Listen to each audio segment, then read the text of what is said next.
Hey everyone, Marcus here. A little bit of a different introduction today. It turns out that the original intro that I recorded, the audio, the mic had some issues, so nothing actually recorded.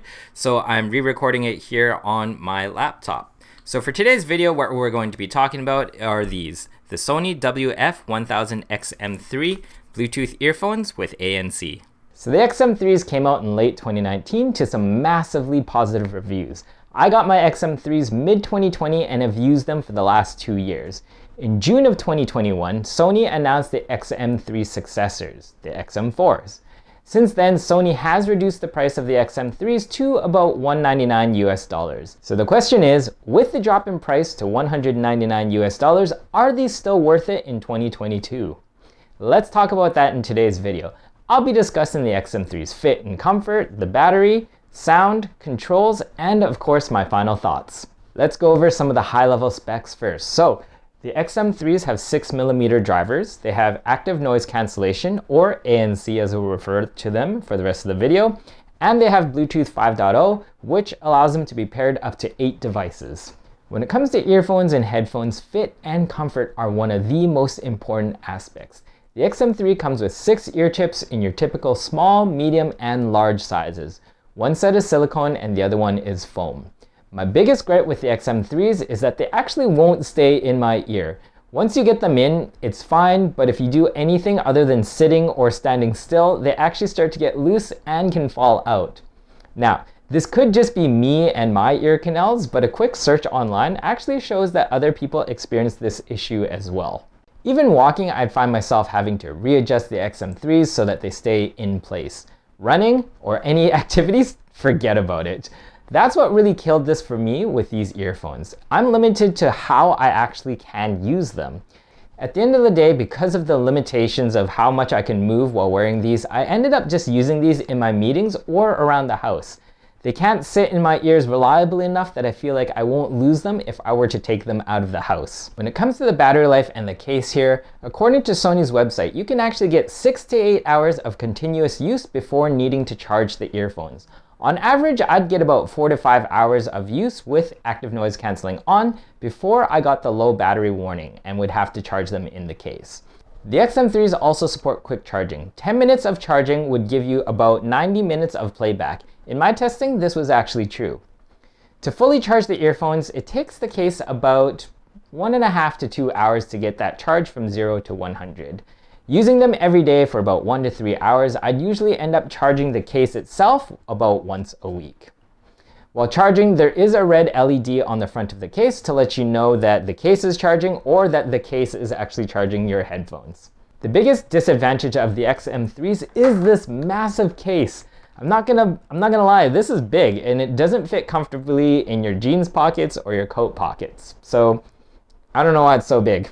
When you take the large case and the poor fit of the XM3s together, this is a good reason why I don't actually take my XM3s out of the house. It's just an inconvenience to take them out and worry about the big case as well as the fit in my ears.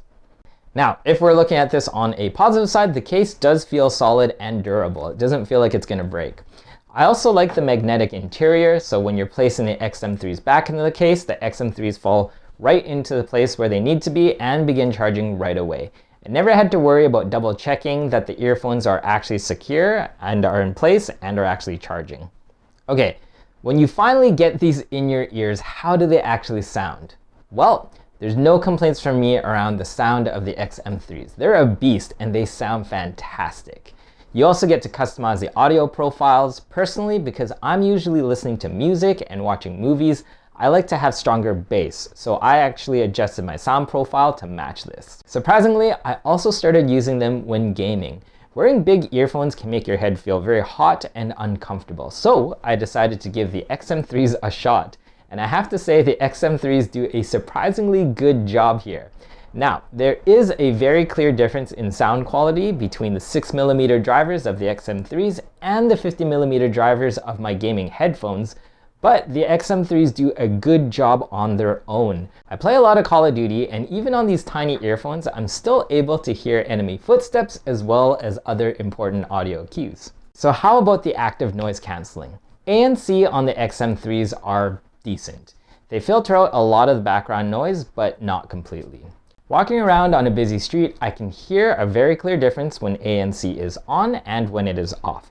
It doesn't make things completely silent, but it does dampen a lot of the background noise. One thing that kind of makes the ANC on the XM3s somewhat useless to me is that a light breeze causes wind noise and your ANC picks it up and directs that sound right to your ears. So while you're walking on a busy street, sure, you can dampen the traffic noise, but if a breeze comes along, the wind noise you hear is actually equally as distracting. So on the XM3s, usually what I end up doing is turning off ANC when I'm outdoors, which again, like I said earlier, kind of limits the usefulness of ANC for me on these headphones. For reference, I have the LG tone-free FP8s, and when I'm walking outside with ANC on, I can barely hear any wind noise. Granted, the LG tone-frees are much newer and likely have newer technology, which reduces the effects of wind noise. But at the end of the day, we're talking about the XM3s here, and the wind noise is very much prevalent when you are outdoors. And this is what the microphone sounds like. Like I said, I've used this in meetings and on calls with my friends, and I've had no issues with audio quality. But you can judge for yourself. What do you think of the XM3 microphone quality? Moving on to the controls. The XM3s are controlled through the app or using the capacitive touch buttons on the side of each earpiece. When using the touch controls, a single, double, or triple tap does different functions on each earpiece. You can customize these functions within the app itself. Touch controls actually feel pretty good. There hasn't been any scenarios where the XM3s haven't been responsive to my touch. All right, time for my final thoughts. So, should you buy the Sony XM3s in 2022?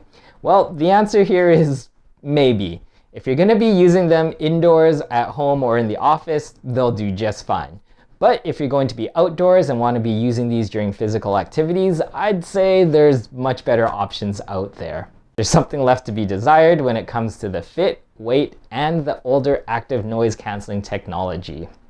At $199, the price of the XM3s are a decent buy, but I'd maybe wait to see if the price drops even more on a holiday or on a sale. Well, that's all for me, everyone. Thanks for watching this video. If you'd like to know more about what else I'm up to, you can follow me on Instagram or Twitter at pewx31 or on Facebook and YouTube at pewx3.